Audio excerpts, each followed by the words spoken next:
சில பேர் இருப்பாங்க. அந்த செட் ஆஃப் குரூப் மக்களுக்கு வந்து நீங்க எவ்வளோ தான் செஞ்சாலும் சரி, அவங்களுக்கு வந்து ஒரு சாட்டிஸ்ஃபிகேஷனே இருக்காது. அந்த மாரி ஒரு கஸ்டமருக்கு தான் இன்னைக்கு நம்ம கேக் செய்ய போறோம். அவங்களுக்கு வந்து நானு எப்படி செய்யலாம், இந்த டிசைன், அந்த டிசைன்னு நெறைய டிசைன் யோசிச்சு வச்சிருந்தேன். அவங்கள எப்படியாச்சும் நம்ம வந்து சாட்டிஸ்ஃபைட் பண்ணிடணும் அப்படின்ட்டு. அவங்களே ஒரு டிசைன் சொல்லிட்டாங்கன்னா, எப்பயுமே நம்மளுக்கு ஈஸியா இருக்கும். பட் உங்க சாய்ஸ் நீங்களே செய்யுங்க அப்படின்ட்டா தான் நமக்கு ரொம்ப கன்ஃப்யூஷன் ஆயிடும். என்ன டிசைன் பண்றதுன்னு. இது பார்த்தீங்கன்னா வந்து பட்டர் கிரீம் கேக்கு 3 கேஜி 10 இன்ச்சில வந்து 1 1/2 1 1/2ன்னு சொல்லிட்டு 2 டைம்ஸ் பேக் பண்ணி எடுத்திருந்தேன். இத ஏம்மா இங்க சொல்லிட்டு இருக்க அப்படின்னு நினைக்காதீங்க. இனிஷியலான பேக்கர்ஸ் யாருன்னா பார்க்குறாங்கன்னா, அவங்க கேட்குறாங்க. ஸோ அவங்களுக்கான டிப்ஸ் தான் இது.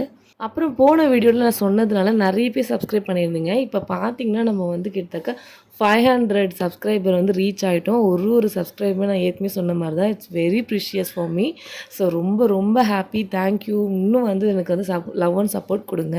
எப்ப எந்த கேக் செஞ்சாலும் அவங்களுக்கு நல்லா டார்க்கா இருக்கணும். எல்லா கேக்லயும் கண்டிப்பா அட்லீஸ்ட் ஒரு ரோஸ் ஆச்சும் இருக்கணும். அதுதான் அவங்களோட கான்செப்ட். ஏன்னா அப்பத்துலேருந்து இப்ப வரைக்கும் கேக்னாலே மேல ஒரு ரோஸ் வச்சு பேக்கரிஸ்ல குடுத்துடுறாங்க. ஸோ அவங்களோட கேக்கில கண்டிப்பா ரோஸ் வச்சிரணும்னு சொல்லிட்டு, ஸோ நான் ரோஸ் வந்து இதில வச்சிருந்தேன். தமிழ்ல ட்ரை பண்ணலான்னு சொல்லிட்டு இந்த வாட்டி தமிழ்லயும் நான் எழுதியிருந்தேன்.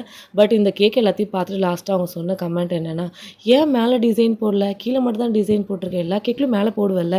அப்படின்னு சொல்லிட்டு இந்த கேக்குக்கும் ஒரு கமெண்ட் ஒண்ணு சொல்லிட்டாங்க. அந்த கஸ்டமர் வேற யாரும் இல்ல, என்னோட மாமியார் தான்.